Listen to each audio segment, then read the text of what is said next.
Magandang araw mga kaibigan.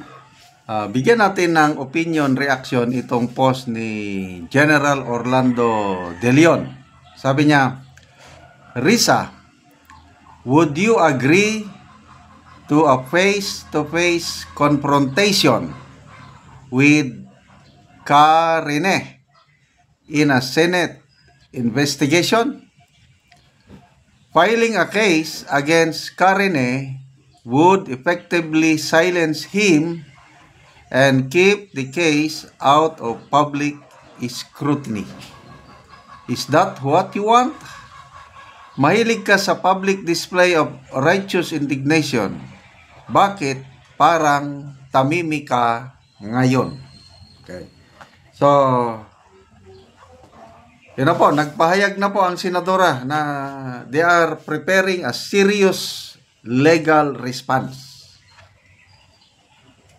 So, ang ibig sabihin nito, sasampahan nila ng kaso itong si Karine. So, karapatan yun ni Senator Risa. Kaya lang, once na nasa korte na yan, wala na, hindi na mapag-usapan. Okay. So, dito ngayon, ano ang posibilidad na ang 20th Congress, mga Senado, ewan ko kung anong committee, may posibilidad ba na iimbestigahan, may senador ba na mag-file ng resolution para imbestigahan ito? Ano sa tingin nyo? Nadawit sa salaysay ni Karine si Senator Bato at Senator Bongo. Kasi allegedly isasama daw sila na sisirain, kaya lang natakot si Karine, hindi na siyang pumayag, baka makorner sila na nagsisinungaling siya.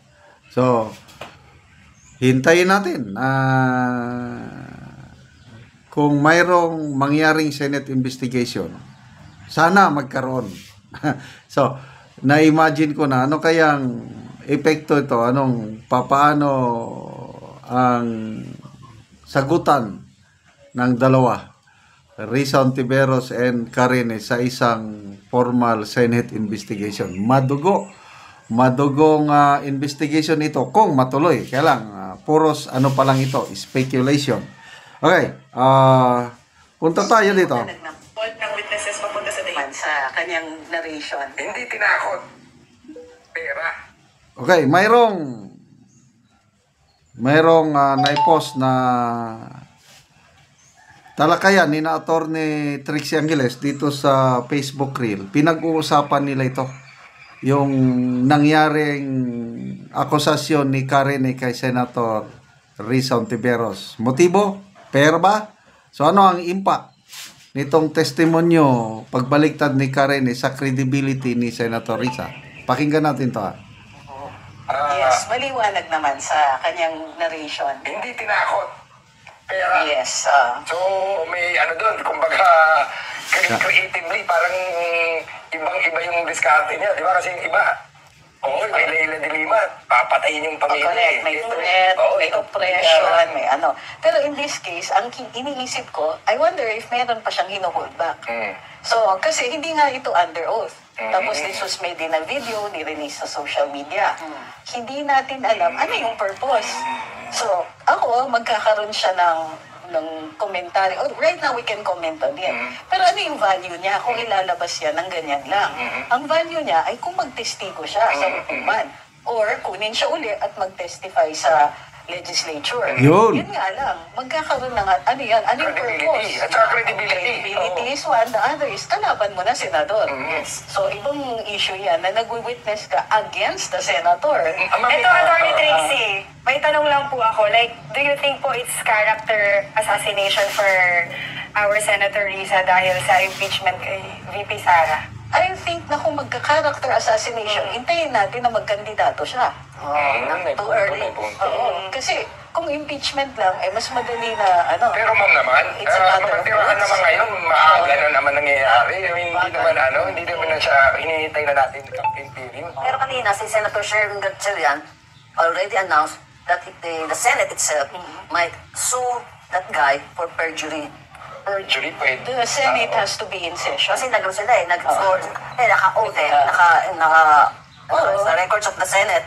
So they can use that against the social media, niya. Yung against the witness. Yeah. Yeah. Oo naman, pwede naman, but they will Let's they talk have about to be impact. not adjourned. Let's talk about impact. Ano impact nito kay Miss Senator Risa Hontiveros na may lumabas na ganito? Credibility. Does it fly? Does it Yeah. may Kung traction to? napanood ko si Attorney Ferdinand Topacio Ah, sa si social Attorney media, Ferdi, yeah. na-interview siya, sabi nga, may dalaw siyang personal experiences kay Senator Ontiveros na ganyan din sistema na yung witness ay nag-turn around din. So, bahala ng publiko kung mag-judge sa ano kasi may sinasabing isa, may iba naman sinasabi ni kabila. Kayo, attorney. Well, may impact yung sinabi ni Attorney Ferdi kasi tatlo Farmally yung isa, I forget the other one. Tapos this is, kumbaga, pangatlo na ito. So, diba, ano yung one, it's a fluke. Two, it's a coincidence. Three, sinasadya na yan. style. Oo. It's a style. The other is, it took her a while to answer. Yun. Pangatlo na. Kung una pa lang sana, it's a fluke. Pangalawa, coincidence. Pangatlo, sinasadya na. Nako. So, nako. Ano ba yung balita? Kakasuhan ng Senate mismo yung si Karen. Kasi nga, under oath siya doon na nagsasabi siya ng totoo. Ngayon, binabawi niya. Yun, pwede siyang kasuhan ng perjury. But, may napanood akong opinion. Nakalimutan ko, Jesus something. Naniniwala yung tao ngayon na merong malaking tao na nasa likod nitong paglabas ni Karen. Kasi delikado ang buhay niya. Kailangan niya ng masandalan. Itong pinapaniwala na malaking tao gustong mawala si Risa Hontiveros sa presidential race kasi nagsabi na si Senator Risa na tatakbo siyang presidente sa 2028. So yung nag-ambisyon na magpresidente rin, yun, these are all opinions. Hindi pa natin malaman kung alin ba ang totoo. Basta kabang-abang, ano bang gagawin ng Senado tungkol nito? Mag-iimbestiga ba? Magkakaroon ba ng confrontation si Senator Risa at Karen? Malalaman natin sa pagbubukas ng 20th Congress. Salamat mga kaibigan sa inyong pag-subaybay sa ating channel. Nakakatulong kayo ng malaki sa tribong Talandig ng Bukidnon dahil ang sweldo natin sa channel na ito is pantulong natin sa tribo. Namimigay tayo ngayon ng mga libreng yero at pako para makapagpatayo ng mas maayos na